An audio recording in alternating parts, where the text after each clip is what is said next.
Сау саламатсыздар ма, қымбатты достар? Қандай ортада жүресің, сен де сондай өмір сүресің деп айтады, иә? Негізі, мына жүріп жатқан ортамыз өзімізге көптеген пайдасын тигізіп жатады.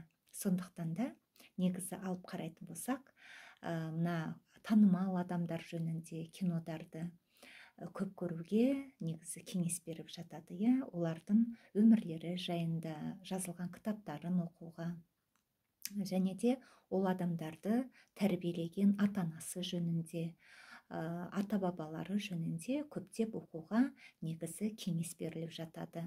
Негізі алып қарайтын болсақ, мына танымал адамдардың өмірлерін алып қарасаңыздар, оларда бос уақыт болмайды деуге болады. Себебі олар өмірлерін жоспарлайды міндетті түрде. Әрине, әр күні жоспармен басталып, әр минут секундына дейін деуге болады, жоспармен жүреді. Ал өзіңіз ойлап қараңызшы, сіз өз өміріңізді жоспарлайсыз ба? Және де, егер де жоспар құратын болсаңыз, сіздің жоспарларыңыз неше күндік, айлық па, жоқ әлде жылдарға да ұласып кете ме? Негізі айтып жатады, иә, жоспарды құрғанда 5 жылға дейін, бір күніңізден бастап 5 жылға дейін құруға болады дейді. Сол сияқты, әрине адамның қанша күн өмір сүретінін бір Алла ғана біледі, бірақ та сіздің өмірге деген міндетті түрде жоспарыңыз болу керек, иә? Мысалы, балаларды алып қарайық. Балаларды алып қарайтын болсақ, олардың сабаққа барған кезде міндетті түрде сабақ кестесі болады, иә? Сол сияқты сіздің өміріңізде де қандай да бір кесте болу керек. Негізі айтып жатады, өзіңді өсір, және де балаңды өсіруге тырыс дейді. Өзің егер де оқып өсетін болсаң, саған қарата, сенің біліміңе қарай, сенің тәрбиеңе қарай, сіздің балаңыз да жоғары деңгейге өсетін болады. Себебі бала естігенін емес, көргенін істейді дейді.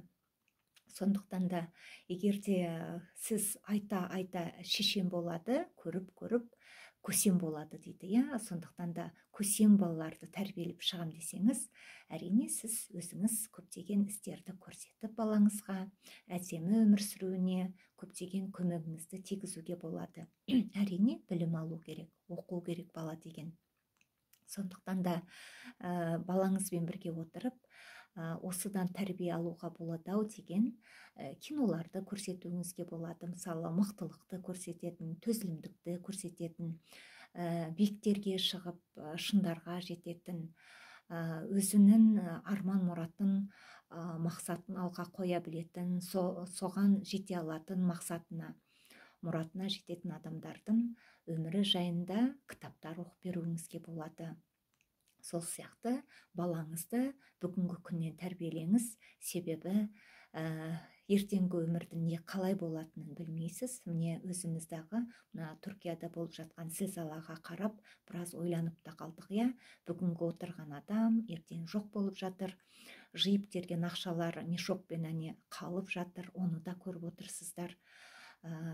Жер астында әке-шешесіз енді қалып жатқан кішкентай сәбилерді де көрсетіп жатыр.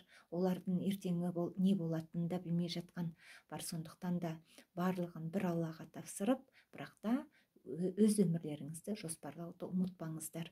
Себебі жоспарлау сіздің өміріңізге көптеген жақсылықтарды әкеледі. Әмбеде бос уақытыңыз болмайды. Себебі осы сүріп жатқан өмірімнің бұл бірінші күні деңіз. Негізі психологтардың көбі осы тәсілді қолданады.